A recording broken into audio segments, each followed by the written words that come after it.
You're listening to the Well Woman podcast. I'm your host, Jema, women's menstrual cycle educator, natural fertility coach, and daytime mermaid. This is a place where we discuss all things periods, poo, ovulation, fertility, and sex. Join me weekly as we rediscover our menstrual cycles, unlock its superpowers, and guide you back into your cyclical nature.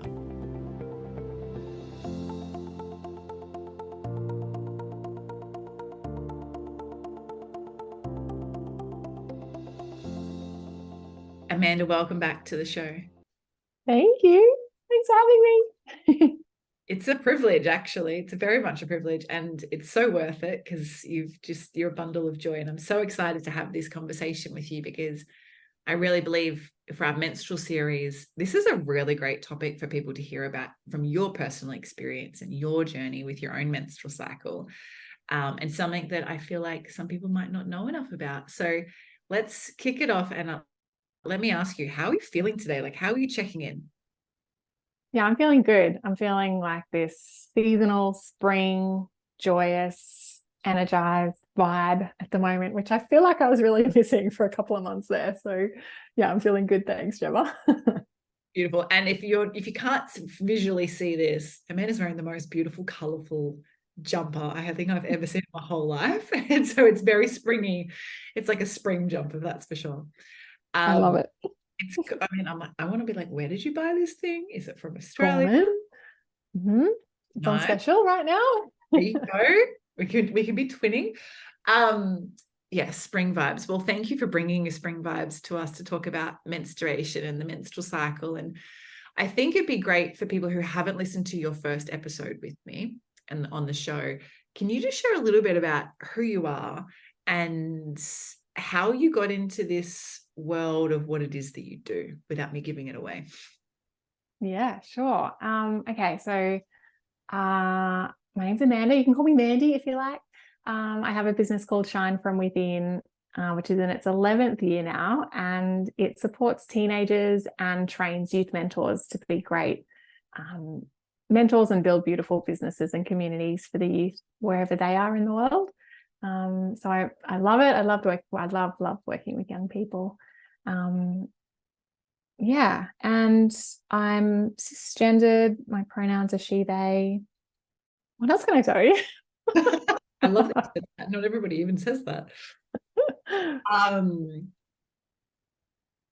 That's heaps. Yeah. If you want to go check out Amanda, you can go check her out and her amazing book, Shine From Within.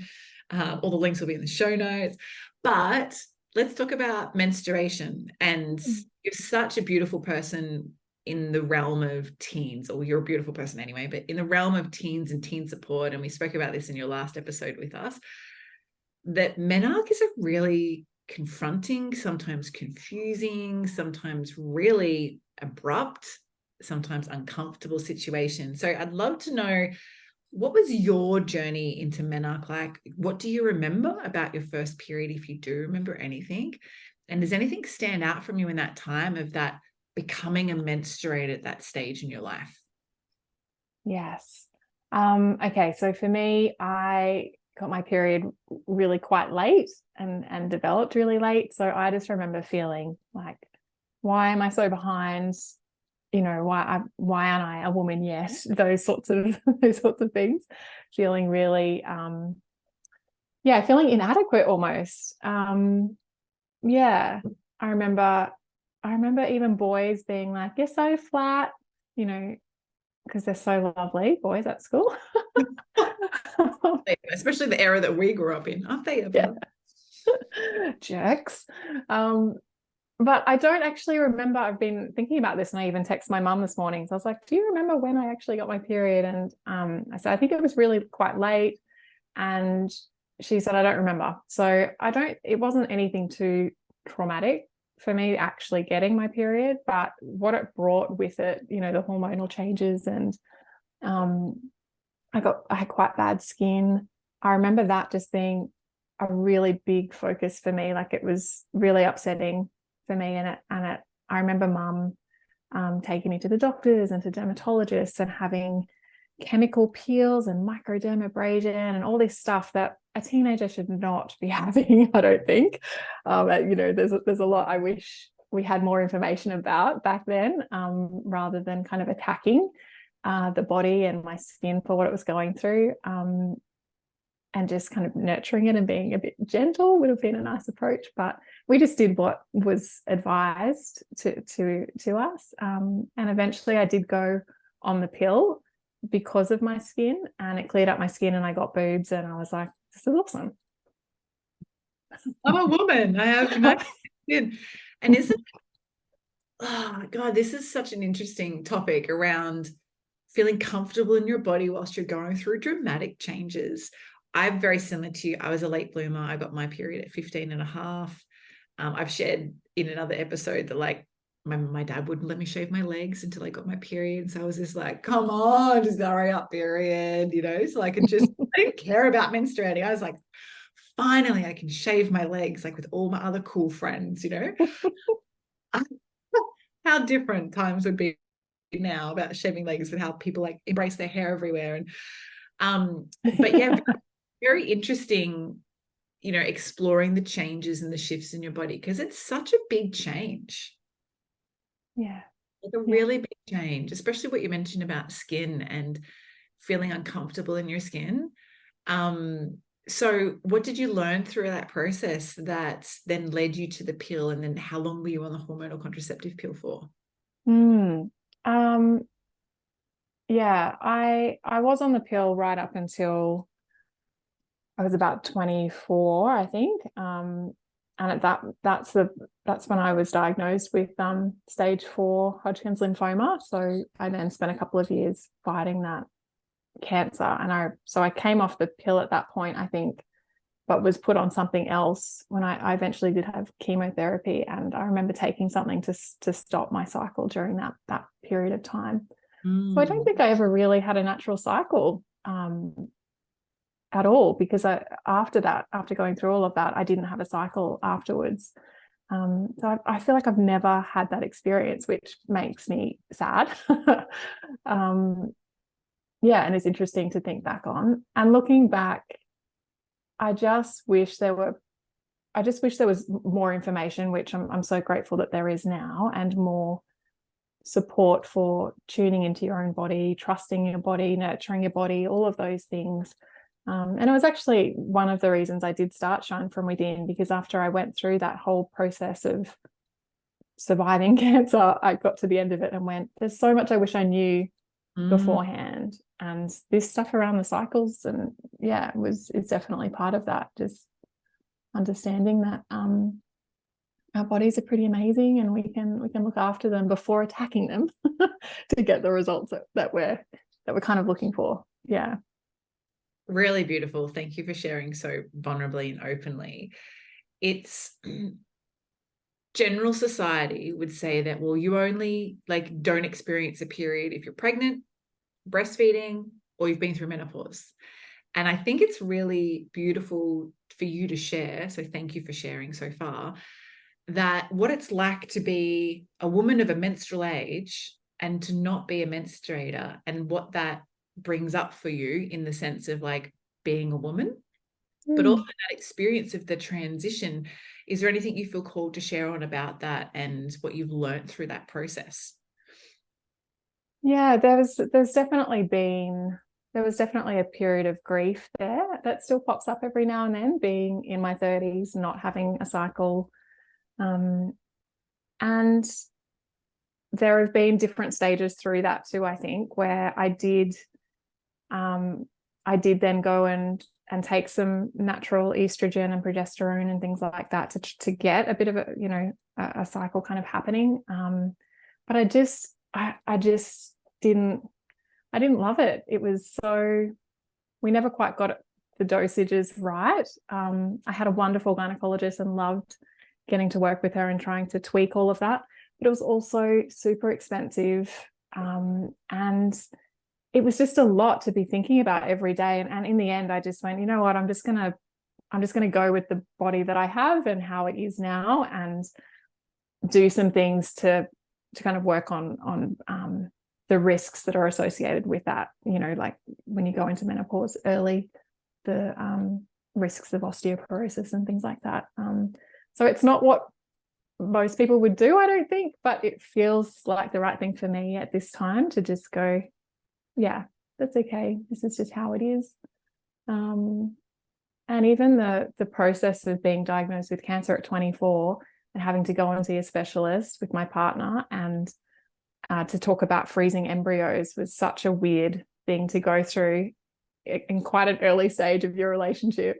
And it just didn't feel right for us at the time. So we don't have that either. Like we won't have children. And so that, obviously brings a bunch of stuff with it as well. But yeah, I'm really accepting of what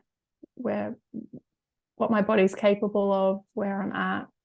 And yeah, that's okay. But I also know there's lots of things I could do if I wanted to, explore any of those paths, get a cycle or get a child or it's a big step, getting a child. Sometimes you're like, just return that child and get another child because I don't like that one today. This is really beautiful. And I think this is such a real and raw topic for people to really hear. And because this is one of the non-spoken sides about the menstrual cycle that I feel. People always talk about, well, this is how long the bleed is, and this is how long the cycle is. But there are a certain percentage of born menstruators who no longer menstruate, and that has nothing to do with being on hormonal contraception. There's many reasons why that can happen. And I think normalizing this conversation, which is one of the reasons why I really wanted to have you on this series, is really beautiful. And I love that you have complete trust and honor in your body for the transition that it's taking you on.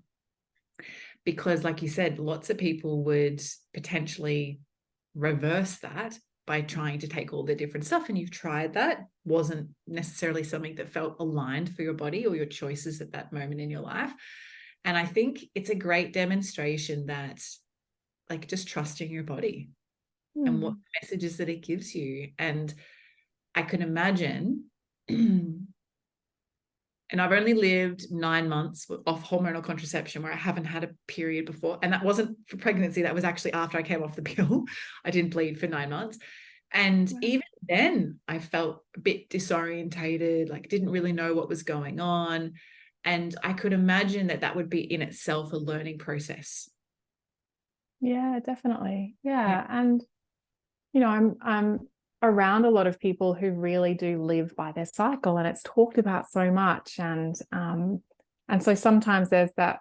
I've definitely had periods in my life where I felt left out or excluded when that's talked about so much. And even for some reason, the lady who wrote Harry Potter's coming to mind, who was like, anyone who menstruates, if you don't menstruate, you're not a woman, or whatever she said, that caused a lot of backlash in the trans community and was really hurtful. But I remember thinking, well, I don't menstruate, and yeah, and I'm still a woman. What are you talking about? Yeah, so there's that disconnection, I suppose, of what it means to be a woman and how I should be living in tune with that. But I also find so much joy in finding my own rhythms and tuning into different cycles anyway, whether it's the moon or the seasons, or just noticing in my body that actually, I feel like, because I do feel like I have a bit of a cycle anyway. There are definitely weeks where I'm more hibernating, and there's definitely weeks where I'm really organized and energized. And so I think without having a period to schedule that out, it just takes a little bit more tuning in, I suppose, to go, okay, well, this is where I'm at now, and that's okay. Yeah, it's beautifully okay. It's beautifully okay, actually. I'd love to ask you, you mentioned about the moon and you mentioned about the other cycles, and there are so many cycles. My amazing teacher Jane teaches all about the cycles within the cycles and the shamanicness of the cyclical woman, and that you don't need to be a menstruator to be a cyclical woman. And I think that's so beautiful. And so I'd love to ask you the question, have you noticed your rhythms in reference to any other particular cycles? Because for a lot of people, when they enter that menopausal phase, which you've technically kind of semi-experienced, right? The loss of menstruation, is it's just like, what the fuck's going on? Like, who's my body? And how come I don't have an anchor? Like, what is happening? It's like this huge meltdown moment. And I'm sure you've had moments like this too. But what have you discovered so far? Because you're such at a beautiful, enriching age, and you were back then growing into the woman that you are right now, that you are not someone who just sits stagnant. You're definitely someone who likes to grow and evolve and pivot and shift and experience. Am I right in saying that? Like, Yeah, I think you. definitely. From what I've witnessed, this is you. So feeling and trusting and tuning in and everything feels like that's who you are. So what has that brought up for you around the cycles? Like, what cycles do you feel that you do align with, and has anything become very familiar for you in that? Yeah, at the moment I'm reconnecting with the moon cycle a lot this year. Yeah. In fact, my mentor, who I know you work with as well, Julie Parker, she sent me this beautiful gift at the start of the year that was like a journal to track the moon cycles, and it's so detailed and really beautiful. And so I enjoy really tapping into that, and notice that there is a lot of alignment there for me at the moment. Yeah. God, she's a wonderful woman, isn't she? Yeah. So cool. Just so thoughtful. Yeah. Yeah, I love that. So my teacher Jane would say, and I've learned this from many other ancestral teachers, that, and I'm sure you've seen this, you know, in the spoken word of the menstrual cycle education that's out there, is like, well, if you don't bleed, you know, you sync with the moon. Mm-hmm. And it's interesting because all the Marga women who are of the age bracket of, we'll call it traditional menopause, so they're, you know, 50 to 60-year-old women, which is not you by any means, they all say that once you move through this menopausal transition, you reach this magic. And you're either a bitter and a senile old woman, or you're this magical, like, orgasms are just orgasmic, like beyond what they could potentially be. And your libido increases because you've got more testosterone. And they really educate as this particular part of life is completely magical and mystical. And I'd love to ask you if you experienced any of this magic or mysticness in your experience of being a cyclical woman in your transition of your own menstrual cycle. I think I need to tap into more of this wisdom actually, and read a bit more about all of this. I don't know. I do feel like there's a like a calmness or content feeling of like, this is who I am. There's still a lot more to go, but yeah, I don't know that I experienced the orgasmic orgasms though. Actually, now that you're saying that, I'm going to explore this a little bit more. Changing it fun homework assignment. Yeah. Everyone, when we sit in circle and the women talk, like, well, I can't wait for menopause because I'm sick of the type of orgasms I'm having for the last years.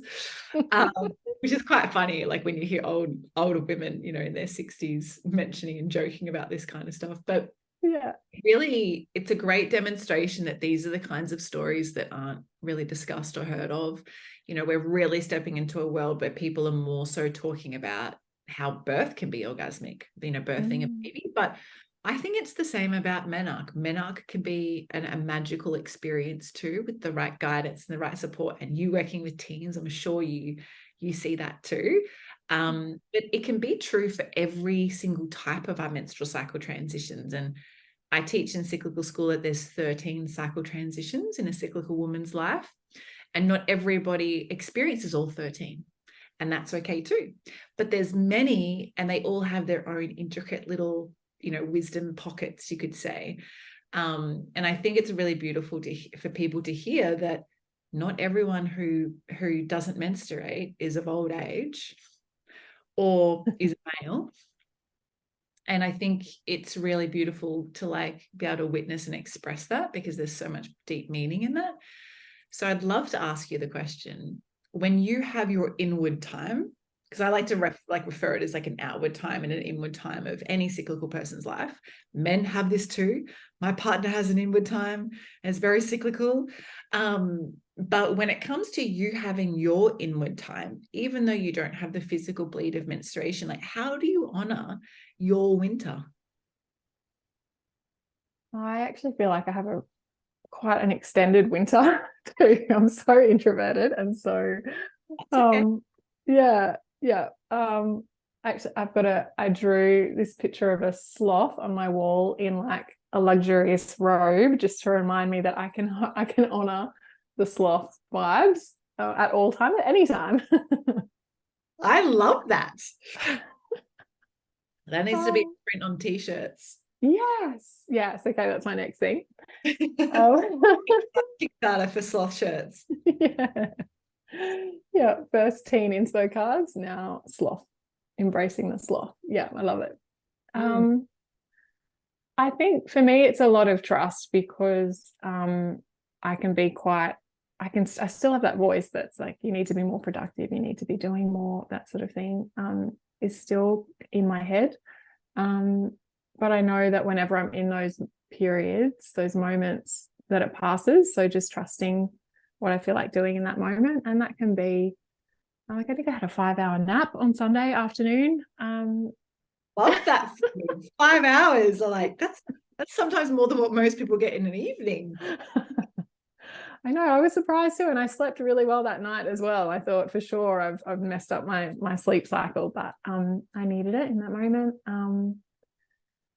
Making sure I've got space in my calendar is really important for me too, knowing that I can not put a bra on for a couple of days and hang around in comfy clothes and be creative, go for little walks in the national park, things like that really support me. Yeah. And just getting into bed. It's like my favorite thing. It's such an important point. Like people, they think, that's terrible saying. It's like, oh, well, I'll sleep when I'm dead. Well, if you don't sleep, you will die. Like you're welcoming it in much, much sooner than what you would think. Yeah, it's such a silly saying. Like it's sleep when I'm dead. But that's also a repatterning of those deep patriarchal beliefs that society says, and I know you started your business very similar time frame to me, where it was like in the boss babe era about like, yeah, we could do it too, you watch us. And it's about unpatterning and letting that go and becoming, well, who do I want to be in what I do, and how do I want to feel doing that, regardless of whether that is a bleeding experience or not a bleeding experience, or regardless of that's a cervical mucus experience or not a cervical mucus experience. I think people really forget that we have, yin and yang in everything, and that we can tap into the yin and yang within ourselves at any time, regardless of whether we have a menstrual cycle or whether we're just cyclical humans. Yeah. So I love that you share that. Thank you. Now let's look at the polar opposite of your inward time. Let's look at your outward time. Is there a big difference between the two, or how does that feel for you?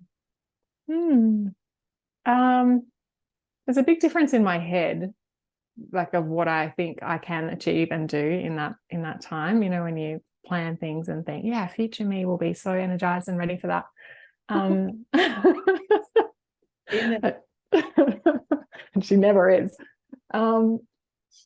Yeah, I think for me, I can quite easily think that my capacity is more than what it is at times, but the outward time is more social for me, I think. And yeah, I don't know what else that kind of looks like for me. It's like I'm almost afraid of not having capacity actually at times. So and I don't know if that is kind of being introverted or highly sensitive or some other things, or it probably goes back to having cancer, 10 or 15 years ago, and feeling like I'm constantly scared to push myself too much in case I get sick. So I probably err more on the let's be gentle and chilled vibes more than anything. And so it means things take a little bit longer for me. I remember my friend Yvette Luciano, who's passed now, but she used to call me a turtle because I would get things done. And I have built a beautiful business, but it just takes me a little bit longer. And so then when those summer and spring periods do come, it's like this nice surprise, but I haven't overloaded myself with things because I'm afraid to. But that's actually true for everybody. I hear a lot of people with the menstrual cycle being like, oh my God, I feel so fatigued in my summertime. And I said, yeah, you're not an Energizer bunny. Like, you're not supposed to like overdo it either. Like, you're supposed to feel the richness of that time of that cycle, but also don't burn yourself out, because at the same time, in a menstrual cycle, in your fertile phase, your body's trying to evaluate, like, is this a safe environment? Like, do I feel like I could support being pregnant? And if you're burning yourself out, the answer to that is no. So it's interesting that you say that from your perspective and your experience within your own health. But I actually see that a lot with people who even have menstrual cycles, that but they're more so still stuck into that mindset of like, got to get it all done. And this is the time, so I should load up this particular phase, and I don't want to do anything when I'm menstruating. And I'm like, it's about balance, and you can't, like, I love doing talks when I'm menstruating. I make sure that they're calmer days, and much calmer days. But I find sometimes the best insights drop in when I'm coaching a client on a day when I'm menstruating that probably wouldn't have come if I was ovulating. That makes so much sense. And it's like, without going on a rant, but it's the same that's true for the moon cycle. My teacher Jane would say that with every moon cycle, there's a birth, death, and then a rebirth. But before death comes harvest, decay, and then compost. And so we need to have a harvesting of like, oh my God, I got to like get all the things done. Yeah, but then there comes like the decay of like all the trees letting their leaves go, and we're like, oh fuck, okay, I'm just gonna have to say no to that thing, and I don't know about this, I'll save that conversation for later. And then comes the compost of you, like I always think of like the Wicked Witch from the West, like melting into the ground. And that's what it actually can feel like in the moon cycle. I'm not talking about the menstrual cycle. Like, it can feel like that. So from what I know about that cyclical essence and the energy of each of the 8 quadrants of the moon, you're feeling exactly aligned to like what that represents for people in their own cycles of the moon. So you're very aligned, even though you might. Thanks, Jema. I feel like I'm learning a lot from you today. Anytime. Well, one of the things I'm really passionate about is when I teach in schools, and I know that this is your area, right? So what's the date? In about a month's time, I'm teaching at a school, and they've got about 30% of their kids are transgender, which is quite a lot. And it's a very specific school. I think they only have about 600 students. So it's not a massive school. It's high school only. And I'm very specific about how I share like wisdom of the cycle, because not everybody has a menstrual cycle experience.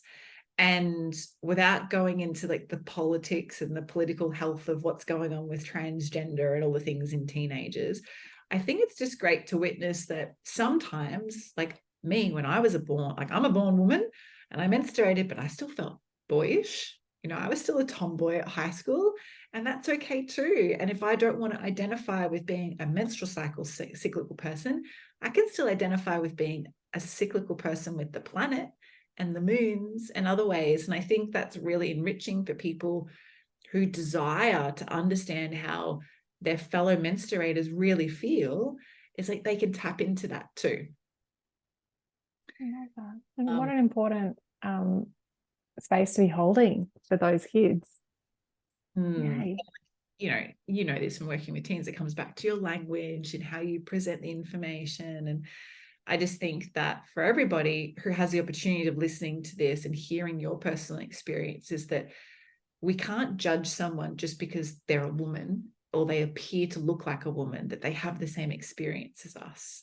But their energies and their essences and like we've been on the planet, I'm ranting so much, this is your podcast interview.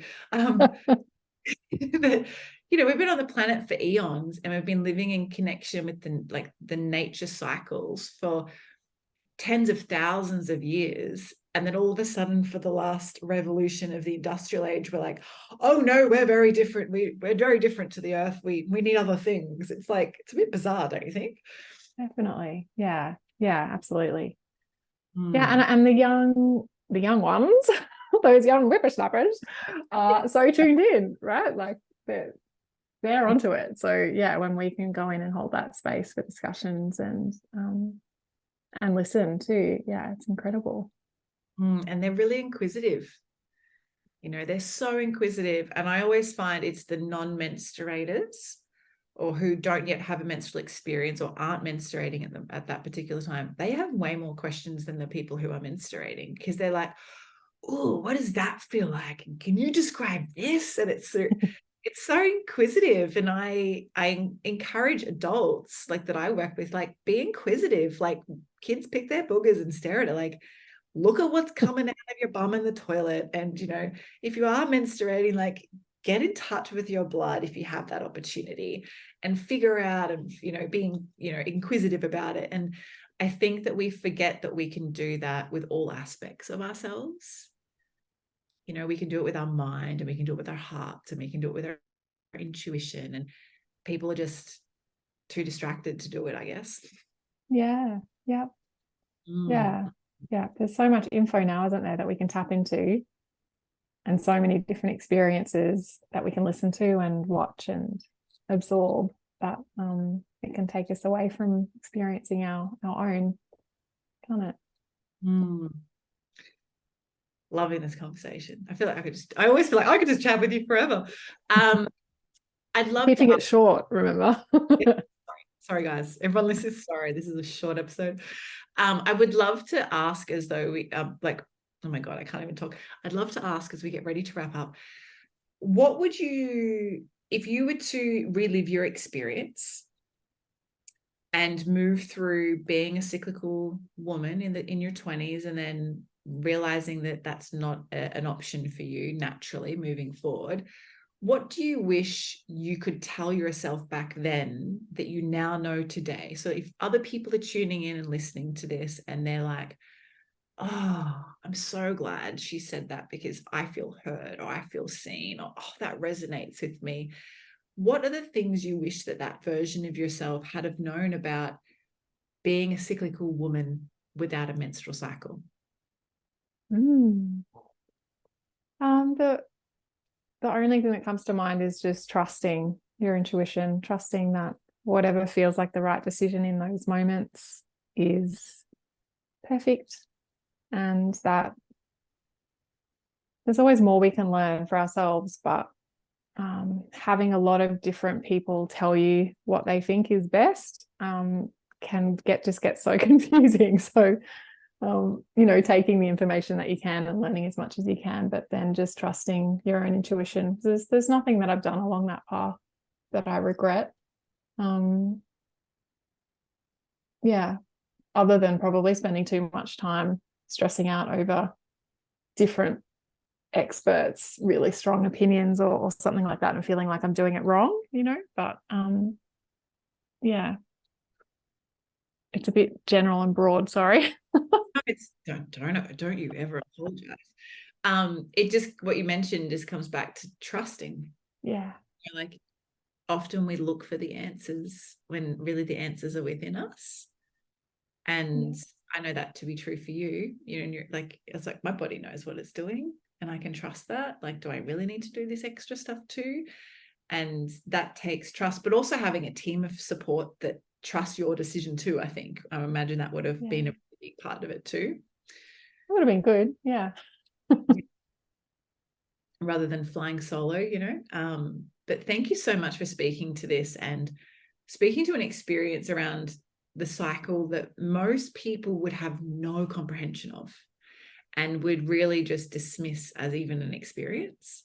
And I think it's really important to talk about. So I'm so thrilled that we had the opportunity, and our listeners had the opportunity of hearing these are experiences too, and that not all cyclical beings do menstruate, and that doesn't mean that they're not women. You can still be a cyclical woman even without a menstrual cycle. Yeah, that's right.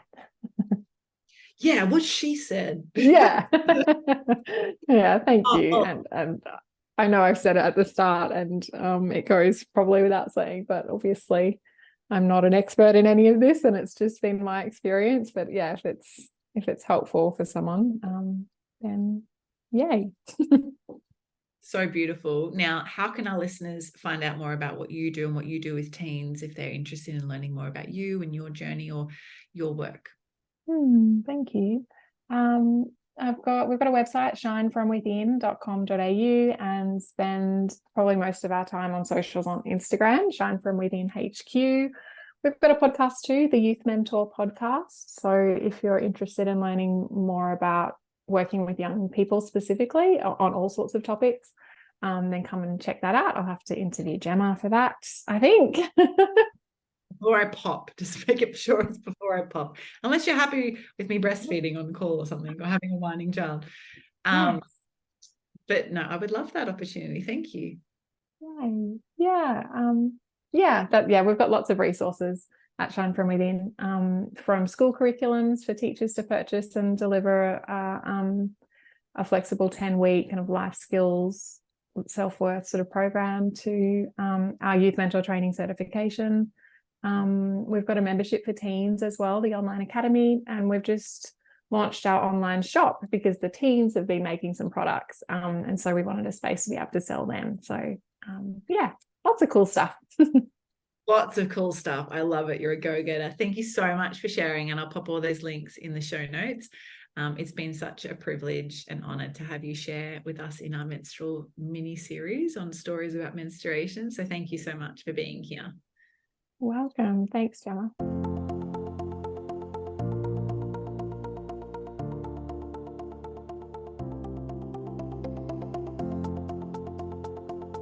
Thank you so much for tuning into every episode of the Well Woman podcast.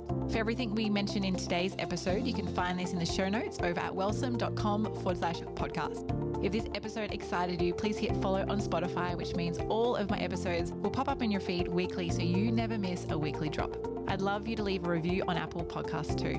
Love this episode? Come and follow me over on Instagram at wellsome_Jema. Say hi and share what you've taken away from this episode with me. Now, is there a bestie, sister, or a friend who you know who might be fed up, frustrated, and confused with their cycles? Are they ready to join you in awakening their cyclical essence too? Well, take a screenshot of this podcast episode, share it on your socials, email it, text it, or any way you need to get it to them. So together we can all live in flow, harmony, and balance with our cycles.